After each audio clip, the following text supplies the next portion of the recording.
guys, okay, so today I'm going to be talking to you about some of the pepper problems that we faced. We planted all of these peppers, most of them in August. It's now December, and we have faced quite a few problems, really all of the problems. So I'm just going to go over with you the problems that we faced and the solutions that we at the moment are trying to adopt to try and stop the issues that we're facing. So the very first problem that we face is blossom end. So our temperatures here, let me just read this. Our temperatures here are upwards of 43 degrees Celsius. So basically it's been very, very difficult to keep these bags. These are 16-litre bags. It's been very difficult to keep them moist, so the plants have been going through a lot of shock. The bags have been drying out, and then we water, and then the nighttime temperatures probably hold the moisture more, but then as soon as it reaches 11 o'clock, the bags are pretty much dry. I've seen blossom end on pretty much all of the peppers except for the hot peppers. So I haven't seen any blossom end from the jalapenos or the Anaheim or the serranos. The serranos actually haven't made any fruit yet, but yeah, they're pretty big plants. They're over there. So yeah, the way that we're trying to combat the blossom end is by cutting off any fruit that we see, and we are fertilizing with a solution called Calmabon liquid. And Calmabon has a lot of the nutrients that the plant needs, lots of calcium, because we actually feel like we might be a bit of a calcium deficiency. But we more believe that it's the water and the heat that was too much for these young plants, because the temperature started going up in November, and they were obviously only a few months old at that point. So yeah, guys, that is basically what we are trying to do to combat the blossom end.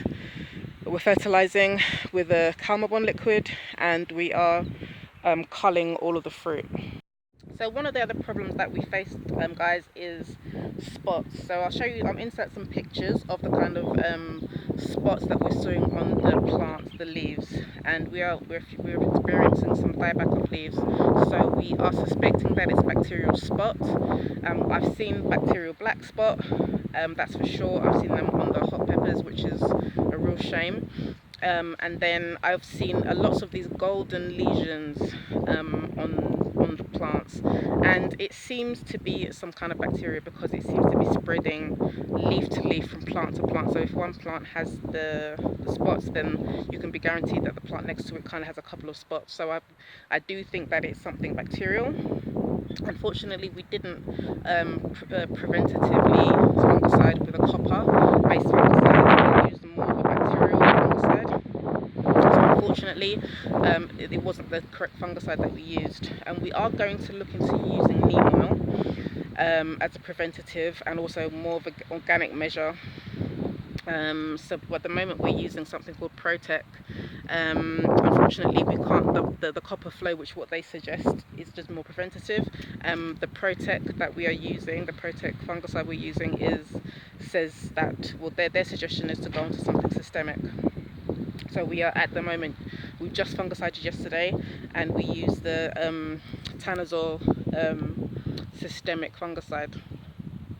So yeah, apart from that, the way we have tried to deal with it, the first instance, because I had just fungicided with the bacteria, so I had to wait 10 days in order to re-fungicide with a proper fungicide. So I was basically culling. We cull plants, so there are gaps in the plants, as you can see.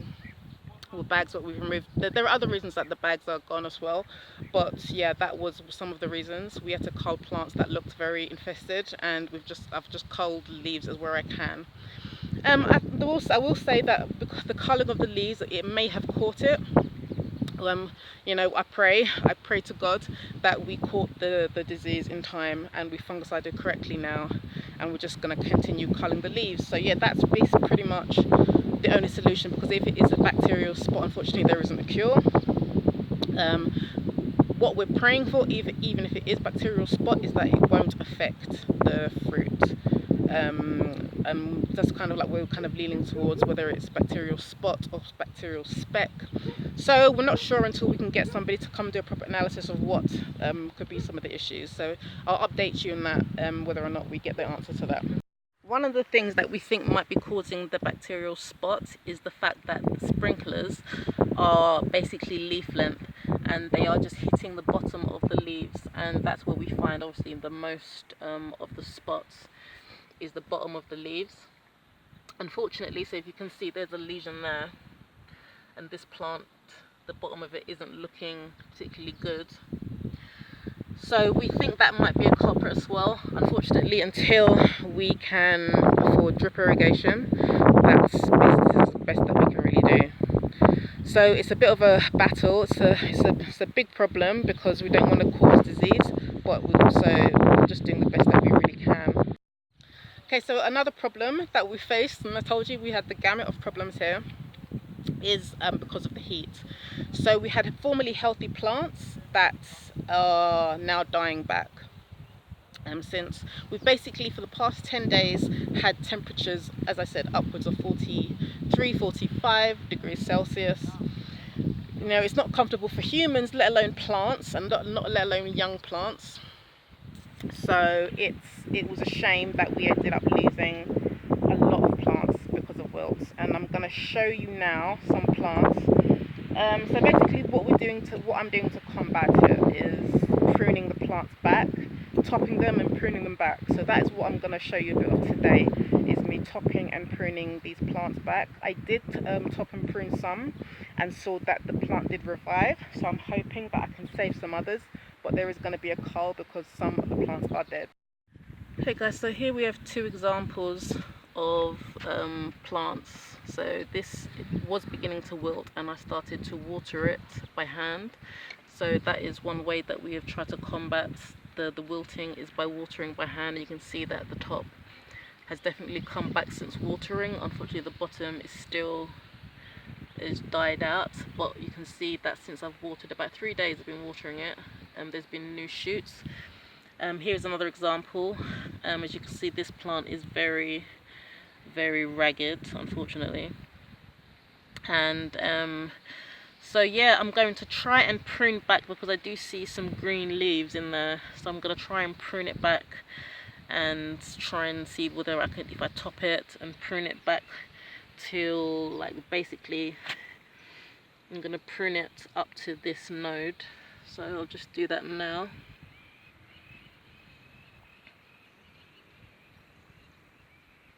So I'm just going to top it like that. I'm actually going to cut that a bit more of an angle, and I'm going to take all of these leaves off, and then I'll show you the final plant. Okay guys, so this is the plant now. I cut that at more of an angle so that doesn't get a suspected infection. I'm taking off any buds that I see, because they're still trying to fruit even though it's in this state. So yeah guys, I'm gonna probably leave it like this, and then I'll check back in a couple of weeks and hopefully it has revived. So with this plant, all I'm going to do is just clear any of these dead leaves, any wilted leaves off, and then hopefully this plant will revive. I'm also going to remove the buds because it's not in a state to be producing fruits. So I'm going to clear most of the buds. I might leave 1 or 2, but as you can see, there are loads of buds on this plant, and it shouldn't be in the wilted state trying so hard to make so much fruit. So yeah, I'm going to leave a little bit, take most of it off, prune off these leaves, and clean out the bags.